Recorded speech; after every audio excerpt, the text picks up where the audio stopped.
Hello and welcome to the webinar today. My name is Alexandra Alvarado, the Director of Marketing and Education here at the American Apartment Owners Association. Today we have Livable with us. We will be discussing the legal aspects of ratio utility billing systems. Welcome. This is a topic we've never covered before, but definitely one that I think especially now is becoming more important as it's hitting our pocketbooks a little harder now that we have utility bills skyrocketing over the summer. So we have with us Daniel Sharabi. He's the owner of Livable, and John List. He is an attorney as well that can guide us through exactly how to do a utility billing system for your residents. They'll talk a little bit more about that and themselves in a moment. Before we start, though, I did want to just mention that this whole thing is being recorded, and I will be emailing it to you tomorrow along with the slides and any resources or contact information for Daniel and John so you guys can connect after the webinar is over. So with that being said, I will pass it along to Daniel and John. Oh, and one last thing, we are going to have questions at the end, so please put your questions in the question box. And if we don't get to them, we will definitely be answering them offline. So thank you, John and Daniel, for coming on and speaking to our members. Yeah, absolutely. Pleasure to be with you and with all of our viewers, both present and anybody watching the recording. So I'll give a brief introduction about myself, but first want to say, again, thank you to AOA, a fantastic organization. We're thrilled to be participating and to be a part of the association, which I know adds a ton of value for membership. And we are just, grateful for the opportunity to connect with members and hopefully, add value, because that's really what it's all about. So I am CEO of Livable. I've been running Livable since 2015.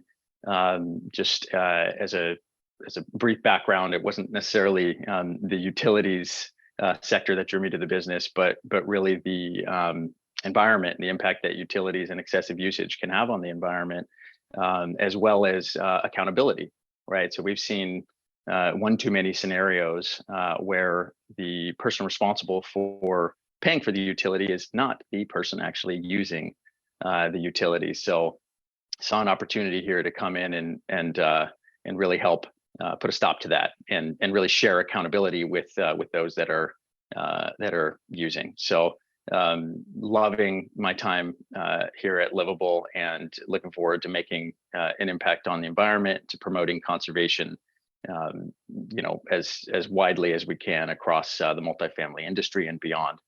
With that, I'll pass it over to John List, who we've been working with since I took over as CEO in 2015. So it's been quite a few years, and we've had a lot of fun navigating the ins and outs of ratio utility billing.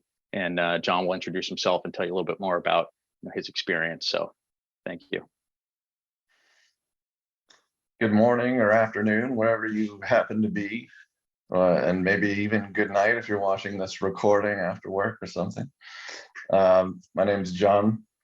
I'm an attorney. I've been working in the multifamily industry for past 9 years. I have advised on landlord-tenant issues, compliance with local and state regulations, and really just about everything that has to do with multifamily operations. I will, clarify, I'm licensed in California and Washington, so a lot of my stories or comments are going to be kind of based in those more regulated markets. I know that some of you are probably in less regulated markets, but what I will be telling everybody is going to be relatively global in terms of usability. Other than that, I did once work in the multifamily industry as a property maintenance person when I was in college, and so I do know both sides of things. So look forward to giving you some information and answering some questions. Excellent. Thanks, John. So before we get into what I imagine is the most anticipated part of this conversation, the Q&A with John, I want to give a brief background on Livable as a company, and then I'll touch on ratio billing as well to give us some overview, some broad strokes there, as there are many perspectives on best practices and what RUBS actually means as it relates to billing. But first, the background on Livable, founded in 2009 in San Francisco, really as a kind of a homegrown solution where one didn't exist. The key being regulated markets just didn't attract any other utility billing providers for obvious reasons, and that sort of happened to be ended up presenting itself as a huge opportunity and really became our niche at the start. Ultimately, what that required and demanded of us was to think about servicing an independent rental owner that has one unit, really the unaddressed and unserviced segment of the market, which happens to be the majority of multifamily operators across country. And it also required that we built a system that was incredibly dynamic in terms of opt-ins, opt-outs, accounting for various utility setups, whether it be through an accessory dwelling unit or through add-ons and scenarios where they're mixed use billing allocations. So we like to think that we built a system that can really divide any utility or amenity bill at any billing frequency using any allocation method. And so I'll get into the best practices in terms of how to divide a bill fairly and accurately.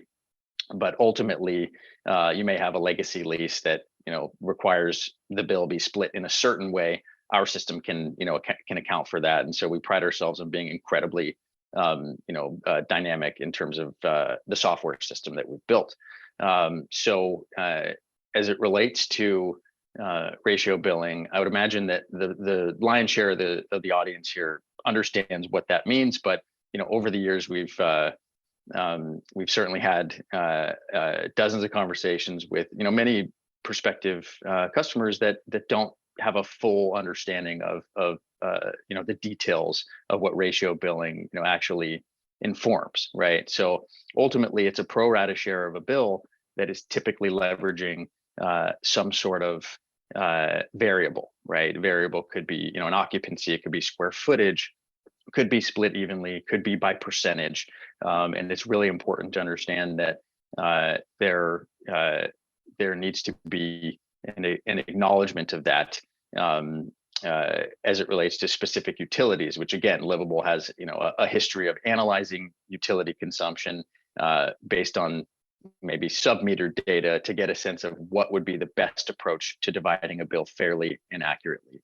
Again, having been sort of born and bred in San Francisco, a really tough regulated rental market,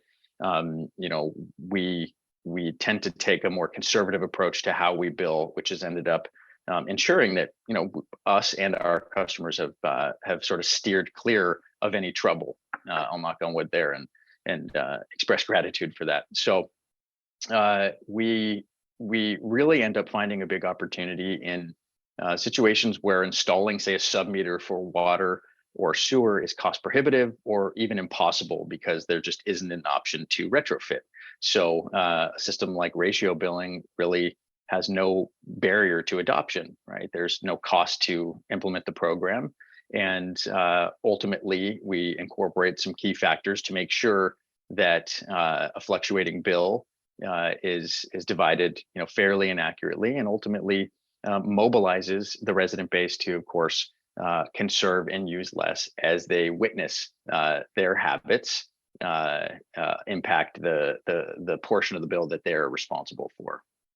So the most straightforward approach, and I won't go into all the details around every utility, but I think it's really important to call out the big ticket items, right? So water, hot water, sewer, and trash, those are the most popular utilities that a company like Livable is billing for. Now, there are additional amenities, like Wi-Fi, cable, internet, and and pest control, landscaping, et cetera. But ultimately, as I mentioned, as we focus primarily on conservation as our driving force, we really like to look at utilities that are consumption based. Ultimately, there are best practices as far as how best to divide up a water sewer bill, and this is based on a robust analysis of historical data, and that is that two people will consume 60% more than one, as opposed to double, like many people may think. And it goes up about 30% factor thereafter. And what really sets Livable apart is when we're setting up a system for a building or a property, we analyze not just the common area amenities to determine what to sort of take off the top and really have the rental owner absorb, right? Putting them sort of in the same boat as their resident base, which is really important. But we also analyze in-unit amenities. And I think that's really significant in terms of billing, fairly and accurately. So, an in-unit dishwasher, for example, might reduce consumption by 30 to 40%, which is substantial. While an in-unit washer, it's a great amenity that helps you get a little bit more in rent, ultimately will increase water consumption by 30% because of the convenience of that access, right? So these are decisions that a lot of our value add customers are taking into consideration, and obviously are thrilled to be able to offset that rising utility cost by passing through up to 90%, right? And John will get into the legalities as far as why 90% is really the maximum and the safest number, as opposed to trying to bill back 100% of the bill. So yeah, I will allow John to get into some of the legal requirements, and of course I'll be here to just to sort of chime in and speak to anything that I see merits input. So thank you. Yeah, thank you, Daniel, for that background in RUBS. This is one of those things that it's definitely being used more and more as time goes on in order to cover those costs and make sure that landlords are really capitalizing on the buildings that they own. So I'm just going to run through these this slide here, and when I say run, I'm just going to go in order from left to right, starting with the requirements. Now, as I said in my intro, I'm only licensed in California and Washington. I'm just providing a general overview. Here's my legal gobbledygook. This is a disclaimer. This is not advice. Don't take what I'm saying as advising you specifically, and so on and so forth. If you have very specific questions that are fact-based on your specific property afterwards, as stated earlier, you'll have our contact information, and you can reach out either to Daniel or to I. I will say, as Daniel said, we've been working together since 2015. Daniel has a wealth of knowledge on these general items and can help you work through kind of the startup process. And if you get into something that's more complicated, Daniel knows that I can get involved and help out. But the first and most important thing is going to be transparency of what you're doing, how you're doing it, and making sure that residents are both aware and agreeing to the situation.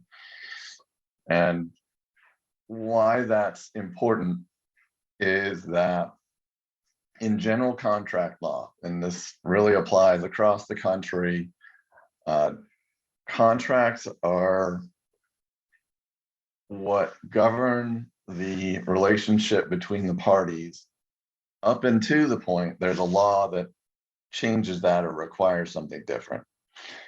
And so that's why the second bullet here is lease addendum. Because if you're going to be doing RUBS, that means that you are billing people for the service that they're receiving, but in a way that you are creating with the tenant. And so the lease addendum is where you're going to put into place what Daniel just explained about all the different methodologies and the allocation numbers and which utility. So your lease addendum is going to disclose that methodology. Having it in a lease addendum means you've now made it as part of that pact between owner and tenant, that the tenant is now agreeing to pay for those amounts that are being passed through, where before the cost was just going to be included in the rent and was fixed. There's no change. So this is going to allow for the tenant to say, on top of that, base rent check that I'm sending you, I also agree to pay for that amount that you send me in a separate bill that says I've used whatever my allocation method says I've used, and I'll pay that. The last sub bullet here, deductions and fees, means that in that addendum, you can spell out, what you're taking away from those costs that are being passed through. And this not only makes it fair, but it makes it look fair. So you've got both a legal and a practical reason for doing it, because you're showing tenants, look, I know I'm charging you for water that's only metered for the entire property, but I understand that 10, 15%, whatever decision is made, is the common area, and everybody's using that, and I, the landlord, will take care of that cost. In terms of fees, these are things like late fees, fees for the billing process itself. John, let me actually jump in and underline a couple things. Of course. Sorry to interrupt, but so Livable has a catalog of lease addenda that apply to multiple markets. Hyper local, like Hayward, California, for example, or Los Angeles, California, and then we have versions of a national addendum as well. So that's a resource that all of our customers get. But calling out the fees and that common area deduction, it's we try to take out the guesswork around what portion of the bill our customers should absorb. So our algorithm actually has weights that are assigned to certain amenities, and I think that's really important to highlight that on setting up a building with Livable, or any other system, you should really take into account what the amenity setup looks like and how that might impact the common area usage. It's really important, again, to not just do this, but to spell it out. And then the other piece that I think is potentially attractive, and of course is market dependent, is that there is an account maintenance fee for the service. Right, Livable charges a subscription per unit. Ultimately, and while we don't necessarily advise passing through a portion of that fee to the resident base, ultimately it's a possibility, right? There are markets that allow for it. Seattle, Washington has a cap on the amount that can be passed through at $5.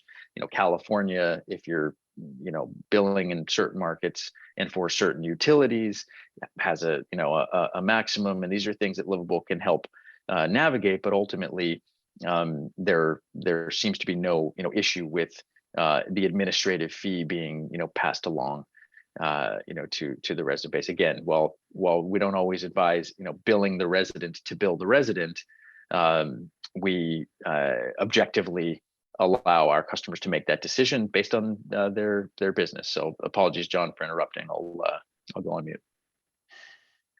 No, those are really important points to make, because Daniel's addressing the business decisions that you as a landlord have to make and what's best for your bottom line. And I'm here to make sure that any of those things are being correctly entered into in a lease addendum, so that you're sure that if somebody comes and complains and says, wait a minute, you can't charge that fee, you can say, look, here's your addendum. You said right here, you agreed, I'll pay this fee monthly. Also, as Daniel mentioned, there are in California so many different ways that this is viewed. And when I say this, I mean utility billing, because in California we have private corporate water providers, we have cities that are water providers, cities, counties. Then we have semi-private, semi-governmental water districts that do the same thing.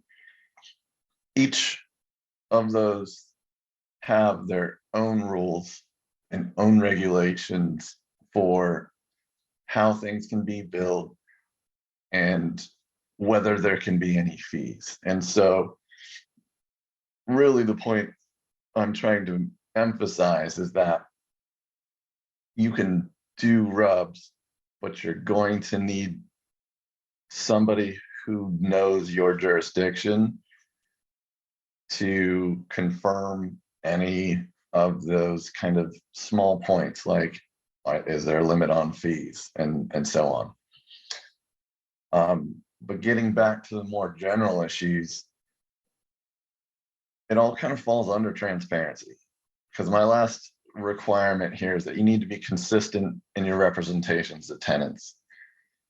You can't be saying, you know, just rent is the base rent amount and then charge something separate for utilities and say, well, that's part of rent, even though you're charging a fluctuation that's a pass through and so on. This also means that if you're wanting to be inclusive in all of the services, the cost of services that are being passed through, that you need to make sure that your marketing is clear in saying exactly what's being charged. So the biggest example is clients are always saying, John, we want to pass through pest control fees. We want to be able to have that as a separate line item from rent. And I always have to tell them, well, look, you have to say in your marketing, you know, this unit is rent plus utilities plus pest control fees or plus other maintenance service fees, so that no one can come back and say, well, wait, pest control, that's not a utility, that's not, you know, a line that's plugged into my property to give me electricity. And so really, it's just, if you're doing this, you want to make sure that you've got a partner or an advisor or counsel that's making sure that you've got all these boxes checked. And like Daniel was saying, like I worked with Daniel on the addendum for California, the addendum for the smaller local jurisdictions. And so if you're in California, you know, we've got that totally under control. And then for other jurisdictions, the general one gets you all of those general requirements that I've been talking about. So I'll jump over to the limitations here. Trying to make sure I'm not taking up too much time for your questions. But limitations, biggest one here is you can't resell the utility for a profit. This means that if your entire property is getting a bill for $500 for water, you cannot take $600 for water from the tenants and call it a pass-through. This is, like Daniel was pointing out, this is one of those things where it is better to be conservative and make sure that you're not going over what is being charged.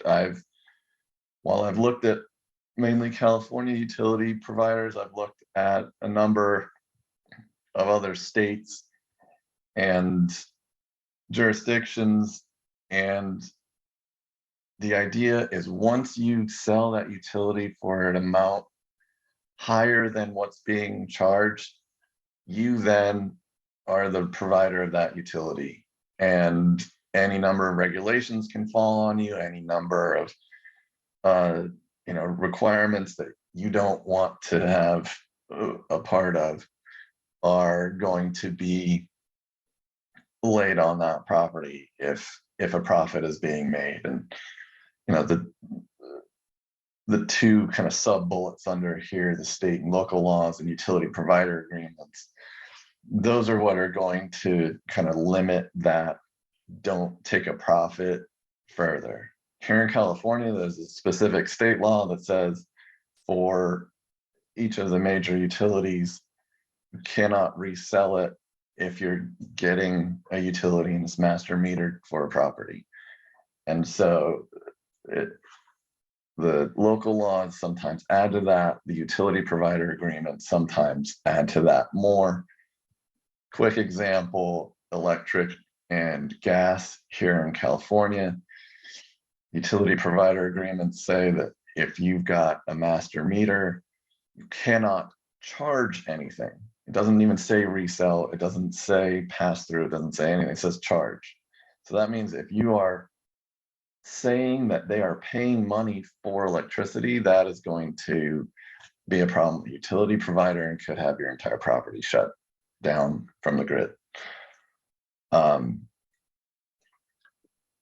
Let me jump in there because Sure. I know there are many eyebrows raised at that. A lot of people probably that are taking advantage of installing accessory dwelling units during this time might be hoping to bill for gas and electric, because in a lot of situations, the gas and electric company won't install a meter or do the billing for you, right? So you're sort of hung out to dry there, which is unfortunate. And so we have a solution for it. I just want to call it out, and that is getting you in touch with the wholesaler to pick up a sub meter. Livable can then remotely pull that data via a transceiver that's hooked up to Wi-Fi and cell, and then we can bill that resident for their actual portion. So all is not lost. We just can't use the ratio method, and again, that's a California regulation. As we discuss other markets, there are some that have a similar regulation, others that don't. I think it's really important. I don't want anybody to feel like, well, I'm not in California, so why are we covering it? I think it's really important to understand that legislation is a moving target,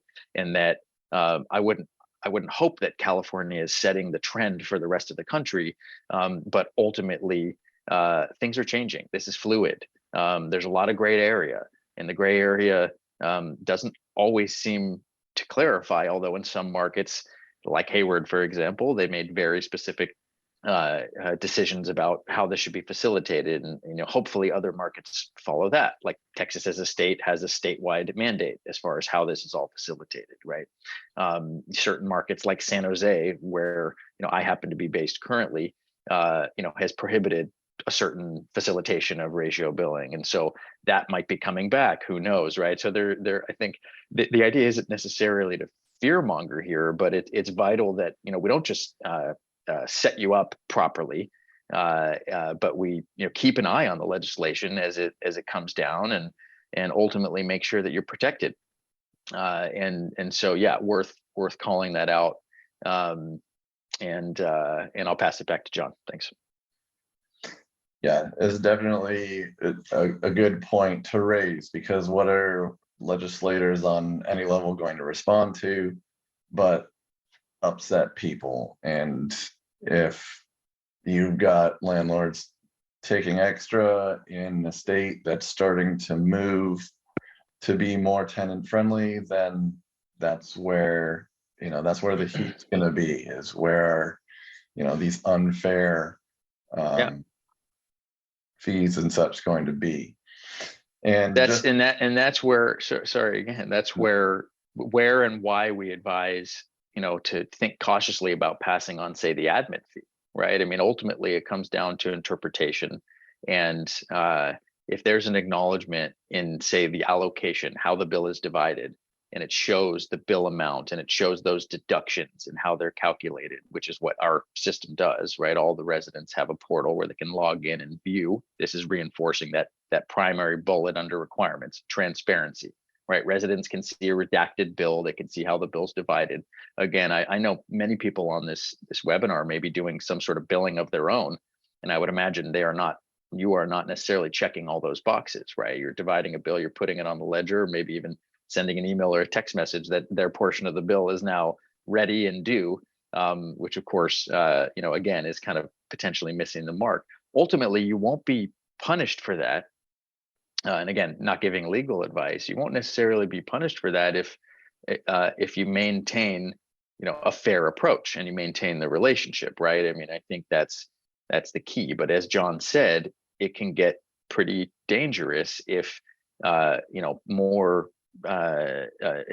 residents feel as though they're being taken advantage of somehow, and of course legislators react to that, as John mentioned. So it's vital that we tread lightly and we approach this conservatively as we think about unlocking this revenue, but really the driving force is to promote conservation, right? I mean, again, going back to California, happened to be in another drought, right? So this is a time where residents should be responsible for their portion of water usage, for example. So yeah, go ahead, John.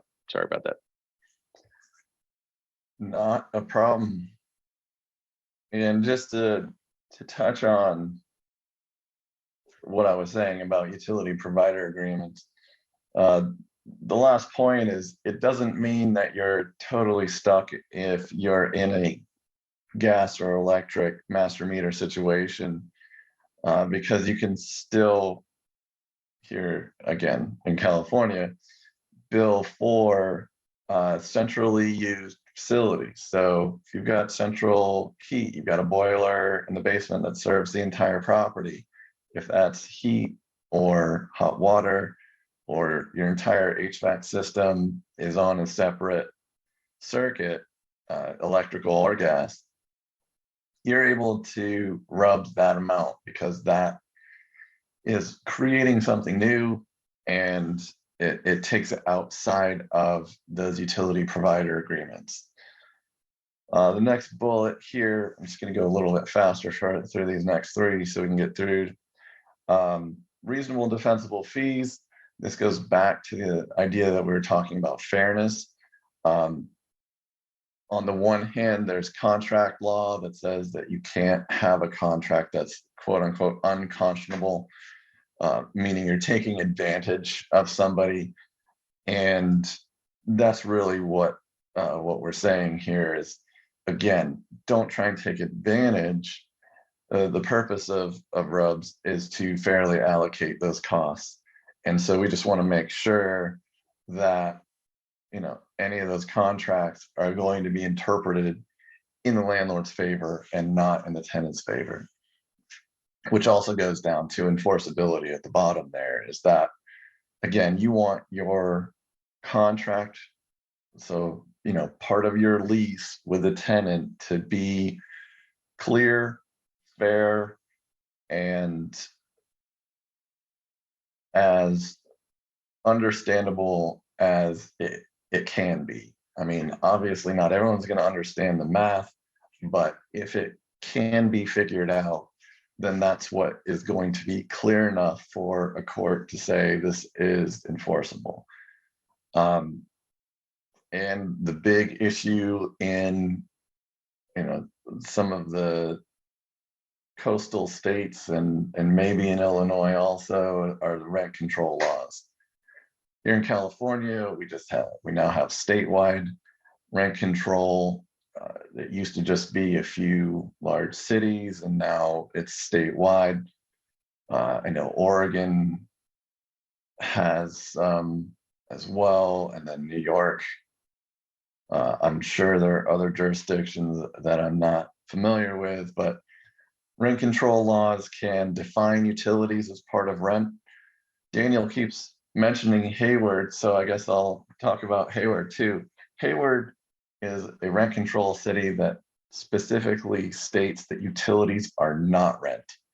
And so that really gives those landlords more flexibility in their pricing and ability to pass through utilities. But rent control laws in other jurisdictions roll up utilities right into rent. And so it's possible to do RUBS there, you just have to do it in a way so that you're not exceeding a cap. And that's something we'll see if we get to that, but that's, it's very specific to those rent control jurisdictions, and I don't want to bore those folks that don't live there. So the next section here is what do you do to enforce that addendum that you put in place? And as with all landlord tenant law, you've got the two different kind of theories behind what leasing means. So you've got the possession of the unit, and then you've got the contract terms that you've agreed to. And so if somebody doesn't pay your bill that is based on the addendum, then that's part of the lease, and you can enforce it as part of the lease. Here, you can enforce the lease terms in terms of affecting that person's possession of the unit by serving a notice to pay or quit or perform or quit. I've separated those two out because, again, depending on your jurisdiction, you may or may not be able to deem those utility payments rent.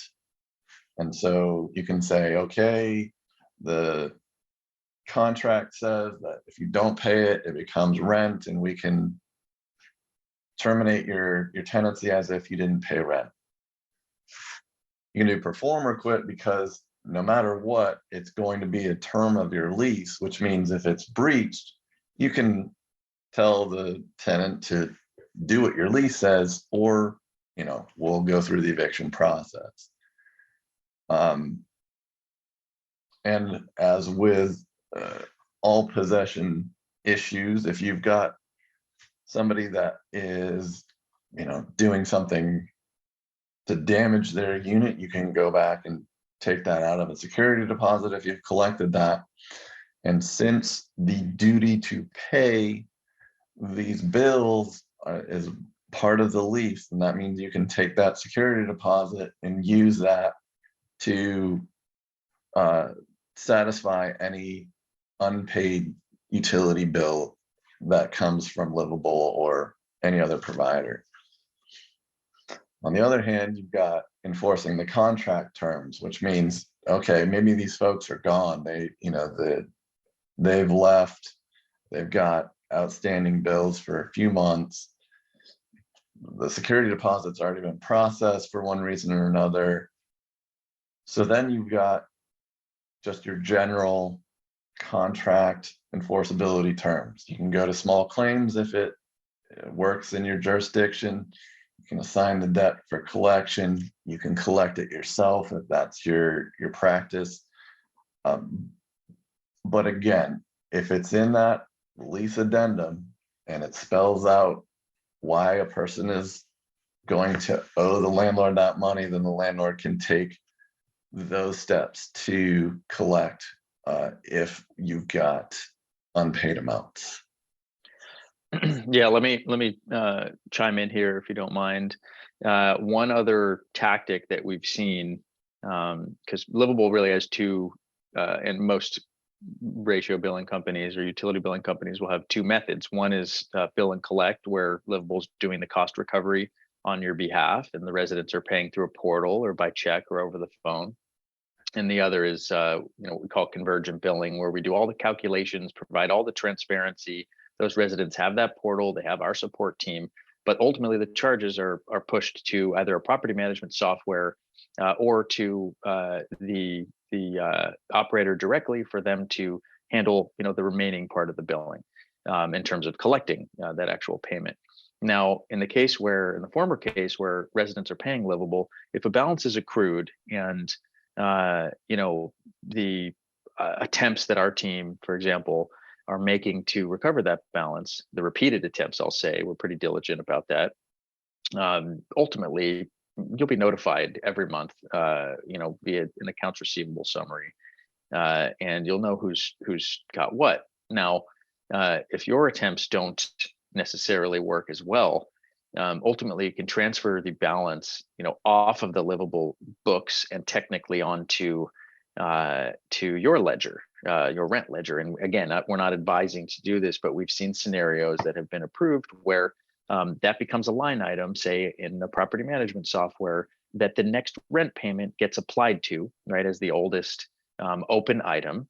And that would then show a delta in rent paid, which might be interpreted a little bit differently than seeing a utility portion that's unpaid. Again, it might be semantics or optics, but it is an action that we've seen customers in the past successfully pursue. So figured I'd make that point there. And that's it as far as recourse, correct, John? Right. There's nothing special or outside of your general contract enforcement to recover. Yeah, the key is really, again, the transparency on the front end, managing the relationship, those first few billing months, making sure that the resident knows that you're looking over their shoulder. And then it becomes a habit for them to set the bill on, auto pay and analyze the amount as it fluctuates, but remit payment on time. I think this, this goes back to lease inception. Are you renting to the right people, right? That's a whole nother set of webinars, I think, to go into is making sure that, you factor that in. But the reality is, and I don't know the percentage to date, but historically, something like 40% of Americans pay their bills late. Right. So just because they, are accruing a late fee for 1, 2, or 3 months doesn't mean that they're not going to eventually remit payment. And, the challenge there is that, this is your operating revenue, and it's there to offset the, that cost of that utility. So I understand there's a challenge there, but ultimately it doesn't always end up in one of these bullets here. I mean, a lot of times it ends up in an accrued balance and then ultimate remittal of payment. So I think it's really important to understand that as well, as you're kind of managing and facilitating your billing. So I will get us here to Q&A, and I know we've got some questions that have been submitted. I don't know, Alexandra, you want to pop back in and take us through them, or do you want us to answer them, individually as we go through? Yeah, absolutely. I can get started with some questions that came in. I noticed some trending questions. While I do that, though, I just wanted to launch this poll question to ask you if any of you on the call are interested in a discovery call, because I know that a lot of these questions I'm looking at are very much so specific to your particular situation, your particular jurisdiction. Maybe you have sub-meters, maybe you don't, maybe you have, multiple units in one place, or different types of units throughout the state or different states. So if you do want a discovery call, that would be the best way to go about it to find out how to do that. And Livable will be giving you a $10 Starbucks gift card, which is awesome in addition to that. So I'll leave that up there while I'm asking some questions. A common one that came in is on how to treat children and pets in the billing formula. So I'll speak to that, and John, maybe you can address the pet question. But children, newborns are factored into that occupancy. I have a 4.5-year-old myself, and consumption and waste spiked when she was born. So I think that's a really important question. And on that same note, our system is built to apply what we call and sort of created, which is a goodwill deduction. And that deduction is there to account for unreported occupancy changes. One of the byproducts of billing by occupancy and showing the residents is that there will be whistleblowing, right? They will report on neighbors that, somebody just had a baby, or somebody has a roommate that's not on the lease, which is great for transparency. In some markets, you can't do anything about that, but ultimately you're going to hear about it because you're billing by occupancy, and that resident that's being billed wants to make sure that it's happening fairly. So I think that's a supplemental benefit, I'll say. So babies are certainly factored in.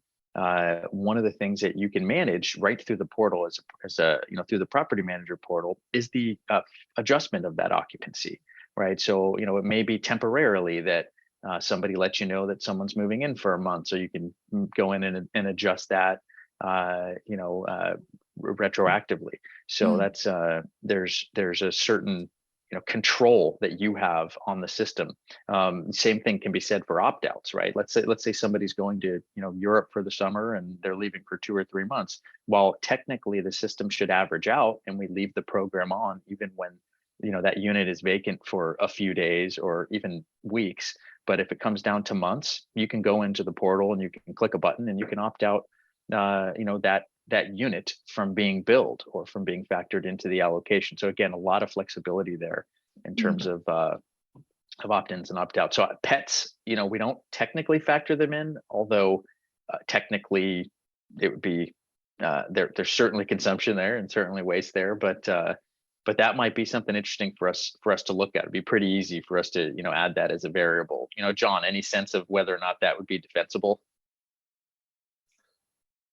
Well, I think it depends on, the allocation steps that you had on the earlier slide.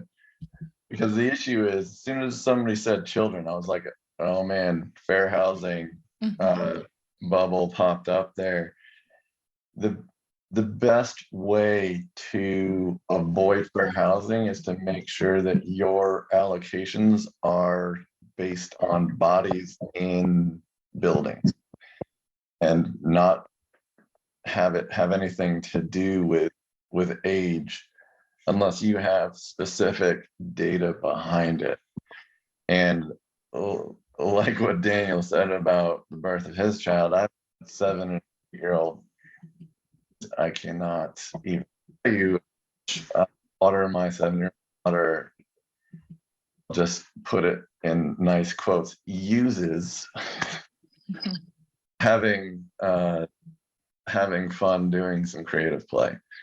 Yeah. So the idea is to have it on a per person basis and define person as Daniel has as a person. And in terms of extending it to pets, now being a pet is not a certification. There's no fair housing issue with charging somebody differently if they have a pet.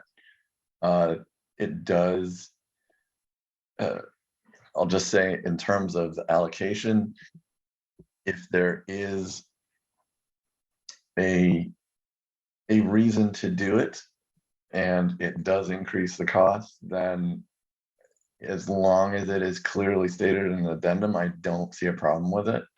What I do see a problem with, again, fair housing. Everybody loves fair housing. The issue there is that, are you charging more for a pet? And what happens when somebody has a service animal, an emotional support animal? Will that additional charge be seen as an additional charge for that accommodation animal, where the fair housing laws don't allow for that extra charge, and you could be for that. Yeah, that makes sense. And I think, overall, it sounds like what you're saying is, as long as it's done in a fair way with fair housing in mind and it's disclosed up front, then maybe it would be okay. But yeah, there is a fine line there. Another question that I was seeing, and I want to address this, just piggybacking on what Daniel was saying, is that Livable has a software that can basically customize how you're billing the tenants. So someone asks, well, what if someone's only living there a few days a week? You mentioned opt out. The whole point of this is that the Livable platform does the calculations and the billing for you. So you don't literally have to sit there and calculate what it would be and then split it out. Correct me if I'm wrong, Daniel, that's my understanding of it. And I saw a lot of questions like that coming in. You hit it on the head. Yeah. And there's a ton of flexibility, including being able to log in and set a temporary cap, right? It's like somebody's decided for the next 6 months that they're living there half time. you can use our calculator. We actually have a calculator we're going to link to and provide to you all, to take the average of the last 6 months or years worth of utility bills, enter your unit stack. Of course, it's factoring in the occupancy methodology of billing. And you can get a sense of, well, this unit with 2 people in it would consume on average about $100 worth of water and sewer every month. They're only there half time. Let's set a cap at 50. That way you're not affecting any of the other billing at the building. You would be absorbing, of course, that other 50, but ultimately it would be the fairest way to go about it. So yeah, a lot of flexibility in terms of how we can configure each unit and each residence account, including custom late fees, right? And let's say you have a situation where you wanted to lower a late fee or lower an admin fee. We talked about those admin fees a little bit. Of course, you can decide to adjust that based on lease language, where it might be waived for anybody who is existing, right? I know that's going to come up as well in question. Is this on lease inception only? Of course, that's market dependent. Or can we do this on renewal? Or if a lease is on month to month? And to call out to circle back to that lease addendum, we always encourage you to get an addendum executed even when you give notice, right? It's really not, I wouldn't say required, but it's belt and suspenders, right? So we're gonna go ahead and advise you to get all those points binding and agreed to legally. So, but yeah, super customizable. Thank you, Alexandra. Yeah. So speaking of fair, I also saw a lot of questions coming in as to, okay, I have one tenant who is definitely using way more electricity, water, and whatever than another tenant, and they somehow know this. Is there anything there where you could adjust for them if they are, really habitually consuming more than everyone else? So what you would do is, in that case, which is sadly common, right? I've heard horror stories about certain residents turning their bathroom into a steam room because it helped them, their breathing, right? So it's, what you would do is you probably cap, and again, this is totally specific on to this case, and we'd have a conversation about how to configure, but you'd probably cap everybody else. Remember, running the averages, thinking through when the spikes happened, and trying to determine what the fairest cap might be for the other units. But it'd be really hard to say take that one unit and just because it's not exact, right, to somehow assign them more. You could assign the remaining the rest of the building less, but it'd be hard to assign them more. In that case, if there really is a culprit and it's known, we might have a conversation around getting some of those sub meters installed, and if it's really a drain on the wallet, and you can run an analysis. The sub meter might cost $450 to $500 per unit, and you can crunch the numbers on your break even, and that might make sense for that case. I mean, I wouldn't say necessarily put it on one unit and ratio bill the rest, although we do have situations where through older buildings that have been partially submetered, where Livable's billing part of the units for the submetered usage and part for the ratio bill. I know John would raise an eyebrow at that, but as long as it's spelled out in the lease and that's agreed to, there isn't necessarily an issue with doing that. But really good question, and I think it's something that we could dig deeper into, that my team can help analyze as we talk about onboarding. Yeah, and just to clarify, again, sub-metering is optional when using Livable, but it is exact, right? It is going to be the most accurate way to do it. Someone actually was saying that they are planning to install sub-meters on an 8-unit, and they want to know, okay, once the meters are installed, what's the next step with Livable? So I'm guessing these tenants already have lease agreements. So what would you recommend for once they get installed? What do they have to do? Yeah, good question. I mean, I think we present ratio billing as an alternative, right, to submetering. But if if we really had our druthers, as they say, we would push for the exact billing. It makes our job easier. The support team does take some gut punches around, how and what and why the bill went up. And, I mean, that's a conversation, right? If the bills are fluctuating, not everybody's happy about that. So that's just kind of the other side, of the coin. So ultimately, we'd love to see incentives, subsidies. We'd like to see the cost come down. We'd like to see a push toward submetering. And in a state like California, for all new development, that is required, and we're going to see other states follow that mandate, I would imagine. And at some point, there may even be a requirement to retrofit for a submetering. I don't necessarily see that writing on the wall yet. I haven't heard any whispers about it, but it's certainly possible that eventually that happens, right? So ultimately, we have a wholesaler. We're not in the business of marking up hardware or installing. We are a software company, but ultimately, you buy the hardware. You'd have your plumbing team do the install. Those submeters have transceivers on them, so it's a device that allows Livable to access the data.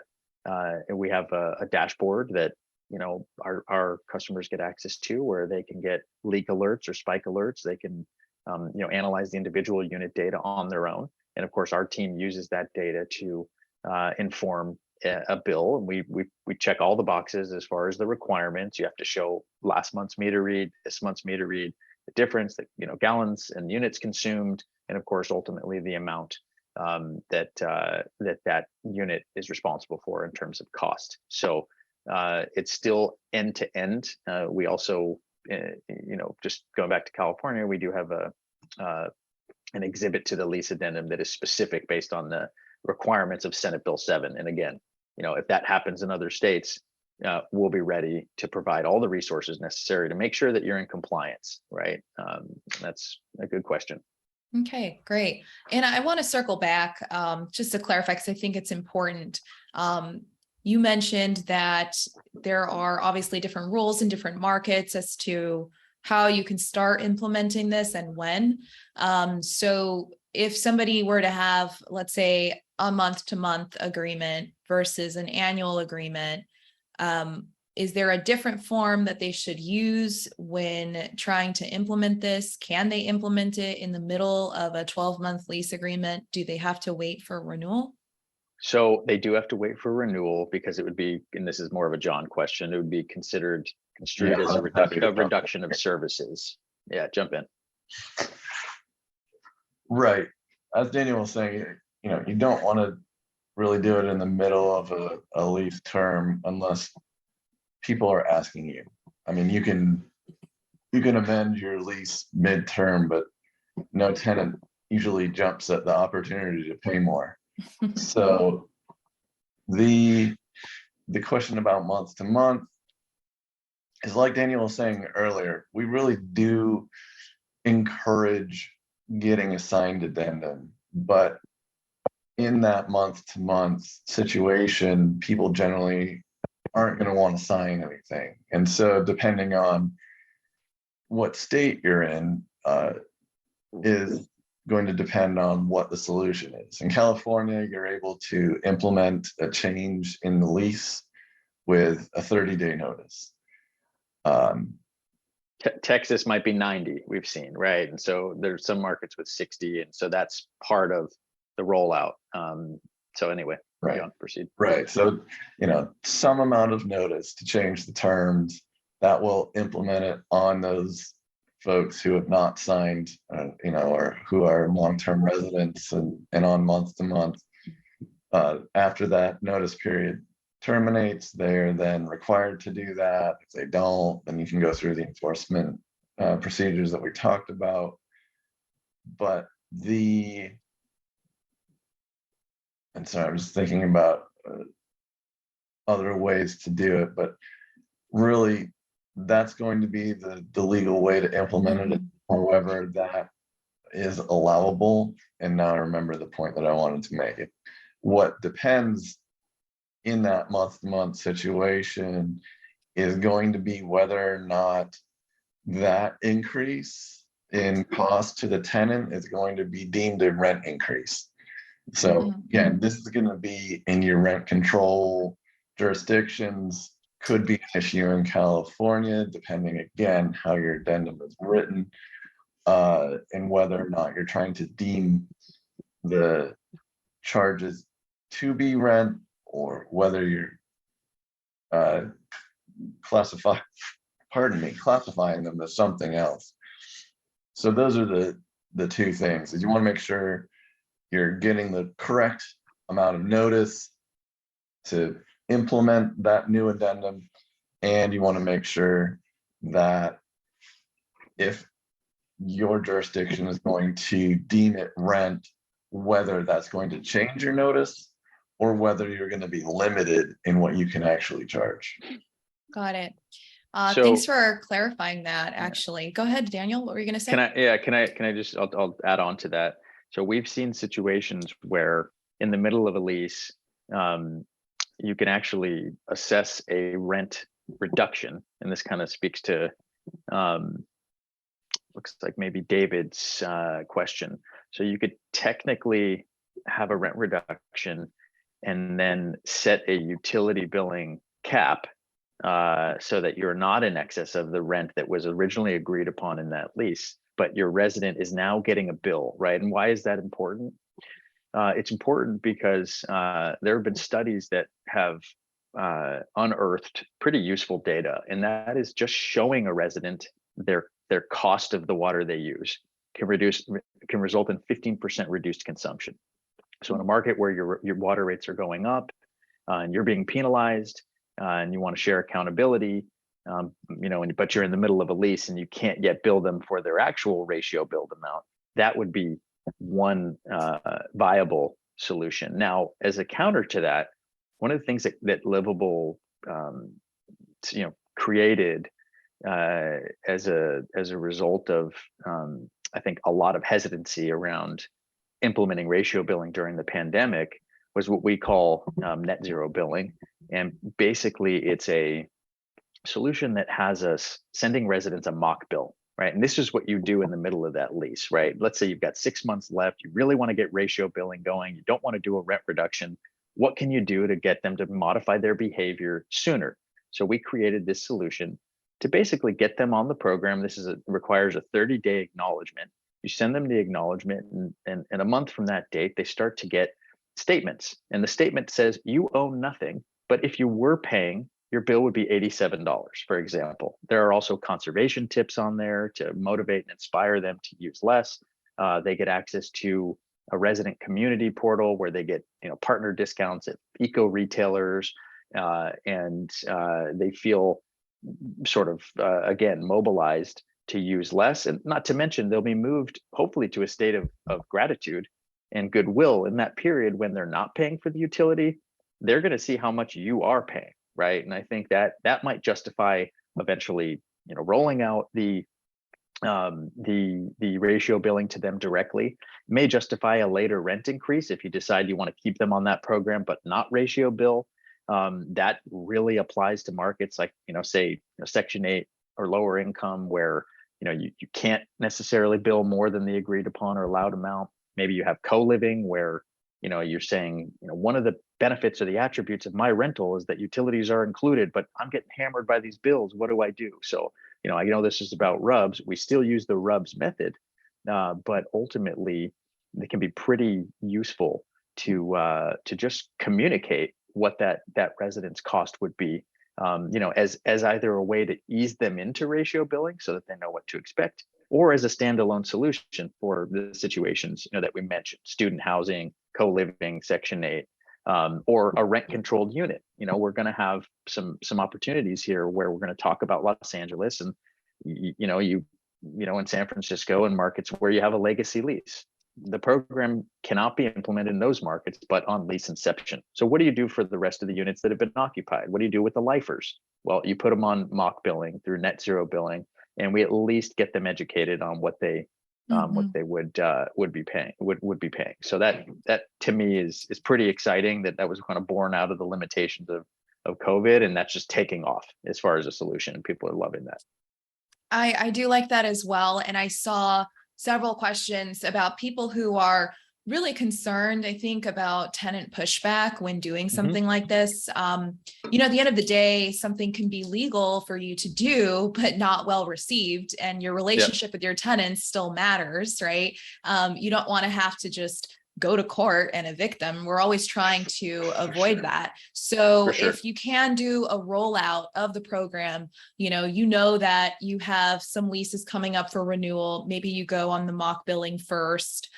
Maybe you send them information about conservation. I know Livable, you all have some really great ebooks on like how to conserve more, and you really come at it from an environmental perspective. That might actually be a much easier sell to them. Not that they have a choice really, but I mean, it's nice to do it in a way where it doesn't feel adversarial, like you have to do this and it's happening next month, that why, and people want to know why. People want to know, where it's coming from. So I love that you have that in place. That's a good idea. Thanks. Yeah, we're pretty excited about it. And so the optics are key. How to package and present this, just vital, right? And so what we see a lot is lease inception kind of as a standard. That's when you can kind of manage expectations and get the addendum going. And then a hybrid sort of combination with the existing residents for a period of time being on the net zero billing. Because if you think about it, it's not exactly fair at, say, a 10-unit building to have one unit being billed, but not doing something with the remaining 9 when that one is, maybe bearing the brunt of the responsibility for the building's usage, right? So we love the idea of at least educating and communicating something to them until we decide to bill them. Now, for those existing residents outside of, a rent-controlled market where you actually can give notice to put them on the program, one of the key aspects is going to be leveraging this calculator, which we're going to share with you. And that's going to help you set market rent, right? I mean, every market, we talk about rent control. Every market in the country has rent control. It's called market rent, right? It's controlled by what you can get. And ultimately, you're going to need to kind of crunch the numbers and decide, is the upside, of implementing ratio billing with a little bit of a dip in market rent based on my colleague down the street who might be including rent, is it worth it because of the conservation? One of the key attributes of the program we haven't even touched on, and I'm remiss that I bring it up till now, but the reduced consumption as a byproduct of implementing this program is 20 to 40%. So, we've got real scenarios where the savings are tangible, right? So ultimately, it's not just about the amount that resident is paying you back, but it's about the reduced usage. It's about the leak reporting. I mean, look at it as an insurance policy, right? If you get that leak reported, in a timely manner, I mean, we're talking about thousands of dollars in savings, right? Just by engaging them and sort of, waking them up to what was once out of sight, out of mind, can just do wonders for, your business and of course your relationship with the resident. That's why we usually suggest that this is introduced in lieu of the rent increase, right? So you don't necessarily try to get your rent increase and put them on the program.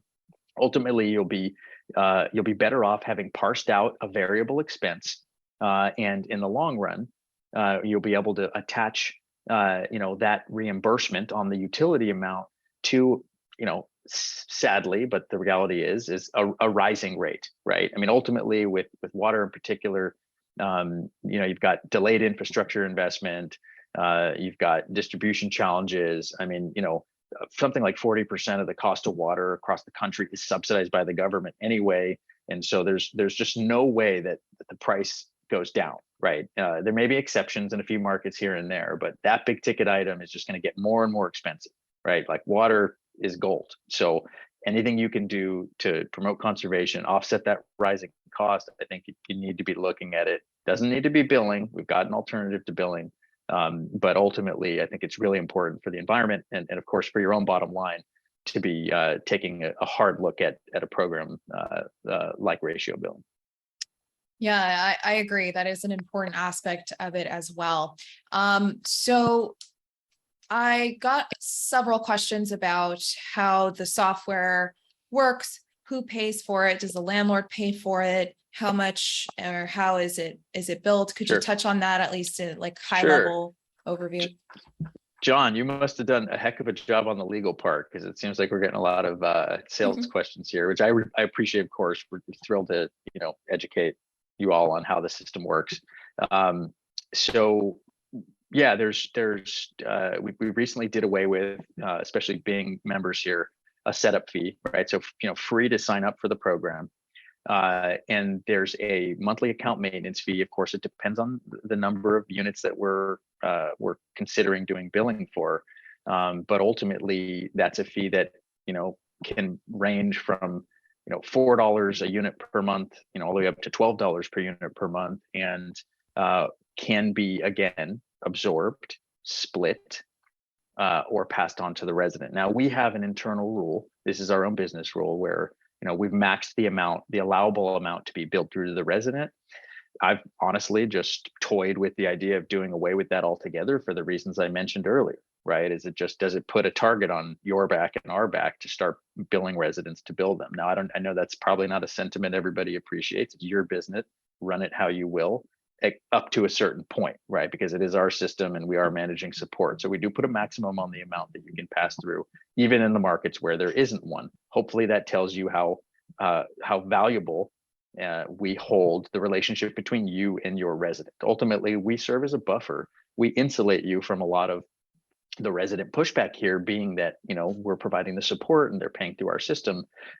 So we think that, we've got sort of your best interest at heart when we put a maximum on that. So that's the fee structure. There are no other hidden fees. There are no minimums. The net zero billing, that mock billing fee, is $1 per unit per month. There's a late fee that gets assessed to overdue balances. That's on occurrence. Once a month, there'll be a $15 fee that gets assessed if the residents are carrying a balance. And again, oftentimes as a business rule, our sort of operating philosophy is to waive that. We're not looking to make money on the late fees, but if we don't have some sort of stick, for lack of a better word, then ultimately people are more likely to carry a balance, right? So we use that as an instrument to motivate payment. And a lot of times my team, they have authority, the support team has authority to waive the first two occurrences. If someone has accrued many, they'll have a conversation with the director of support about, look, this person wants to get on a payment plan or they want to make their payment. So that fee ends up being oftentimes waived. No setup fees for the resident, no move out fees. You'll hear a lot of that from other providers. Again, this is really about having as pleasurable of experience as possible for your resident base, knowing that if they're unhappy, you're less likely to put the next unit on the program. So we're really mindful of that aspect. Thanks for covering that. So that should answer all your questions a little better. If you have time to stay, John, there are also some more legal questions. I'm trying to avoid the ones that are too specific to a particular market or situation, because I know that those are probably best answered offline. So please, everyone, I'm not ignoring you. We will answer your questions eventually, but I want to pick some that will apply to the most people. We have received 100 questions prior to this webinar, so we can't cover them all. We're going to get to them all. We will as a right now we we'll can't, but we will. So Erica has an interesting situation. She actually owns a 4-unit building, and each unit is individually metered. All the lease contracts state that the tenants are to be paying all the utilities. But recently, Erica found out that she's been paying water for all the units and she didn't even know it. What does she do now? Can she go back? Like, is this, or she just has to start moving forward, billing the tenants now? There's a can and should conversation. Now, John, if it's spelled out, maybe you can speak to the legality around back billing, right? Billing to lease inception. And then I'll talk about the situations where we've done that and what the sort of outcome or the fallout has been, so to speak. So John, you want to go ahead and take that one? Yeah, I looked at Erica's questions on the Q&A and saw that she's in LA and it's rent controlled. And so we've got to answer it best. We would have to look at what those documents are. We'd have to look through and see what was happening exactly with those water payments and what the understanding was when you took over the property in the first place. Because it's going to depend if the water is sub-metered or not, and then if this is an LA DWP property, if that entity was billing you and that payment's been made by you or your property manager. And it's also going to depend on what LA DWP allows you to do. Now, LA does allow you to either sub-meter or do ratio billing. At this point, I mean, if the lease says you're supposed to pay water and it says you're supposed to have a direct relationship with the water provider to pay it, then there's the possibility of getting back amounts. Again, based on, you know, as general as we can get here, I'd say the most likely best solution is going to end up being a going forward solution rather than an attempt to obtain prior amounts. And again, it really is going to depend on your lease terms, on how long these folks have been in place, on how long they should have been paying. I mean, there are lots of ins and outs, and it's definitely something I would get in front of an attorney. Yeah, definitely. Yeah. It sounds like it.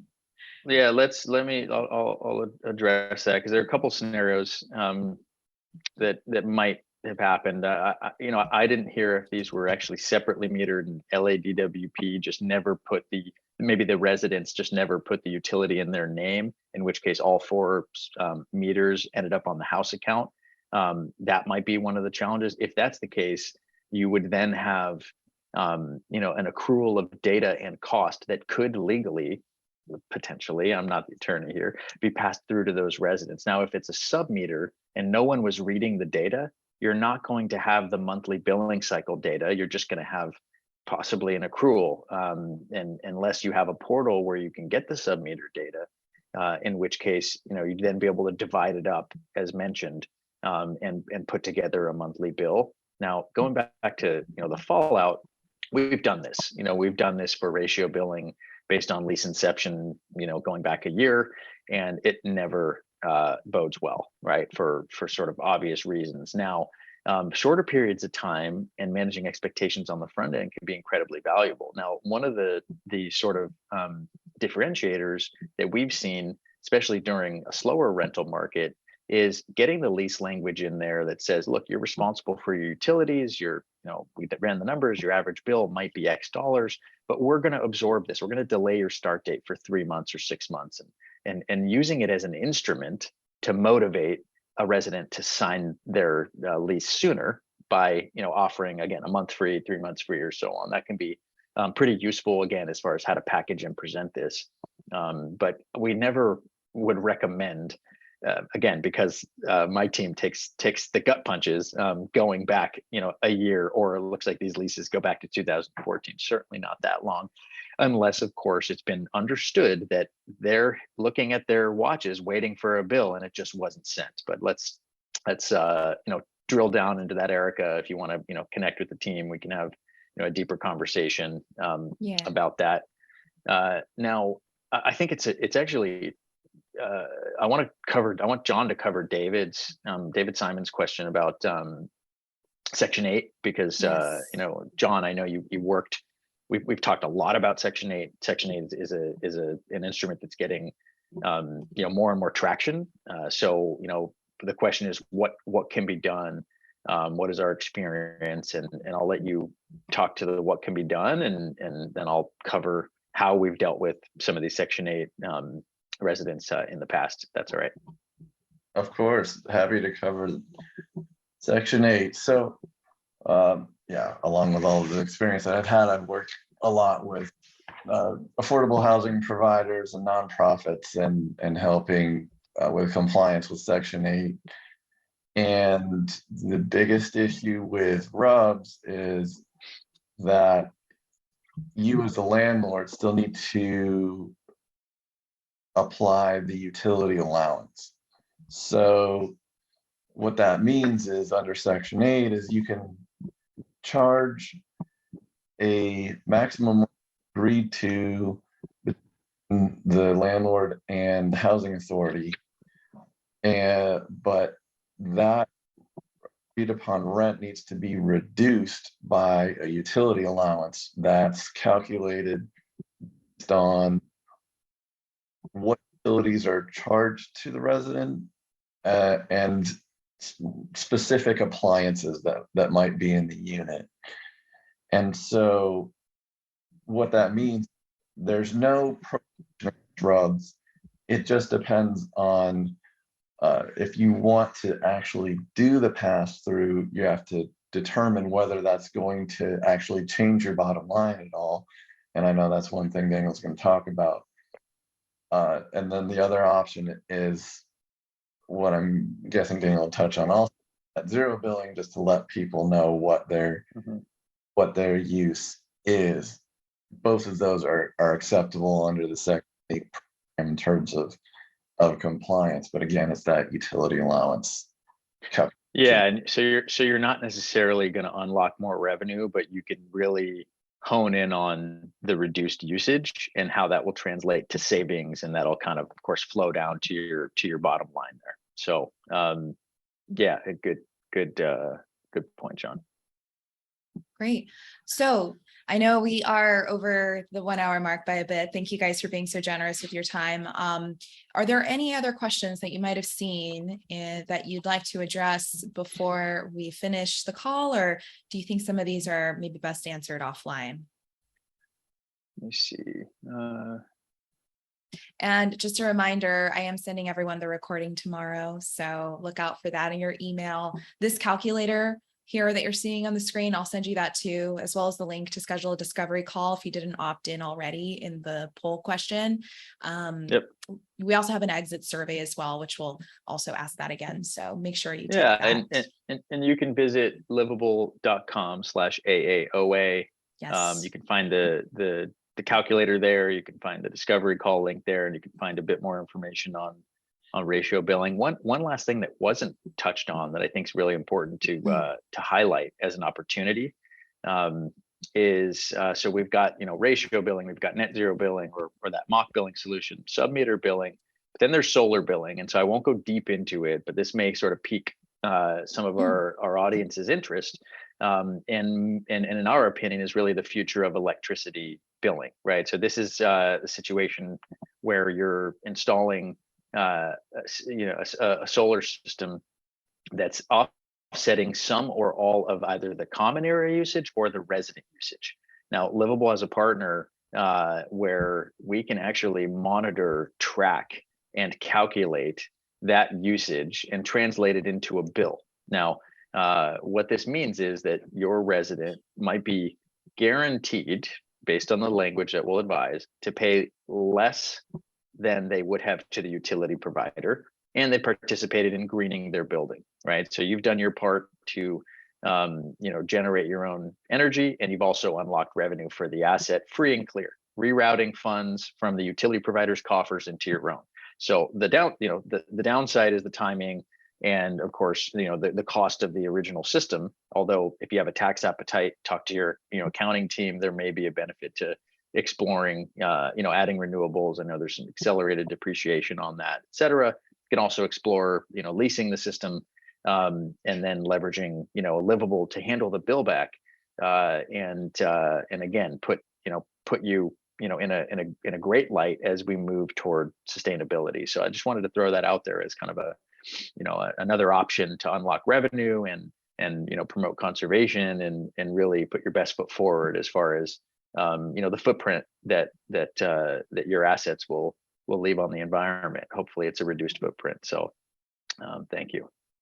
Yeah, absolutely. I think really that's the best outcome we can hope is to have less energy consumption overall and more awareness about it. So I do appreciate that that is the main motto of Livable. I will be again emailing everyone everything tomorrow. Thank you so much for sticking around, and John as well. Thank you for coming on. We really appreciate your legal help, and we will again be sending everything to everyone tomorrow. So thank you again. Have a wonderful day, everyone. Take Take care. care. Bye. Thank you. Cheers. Bye. Cheers. Bye.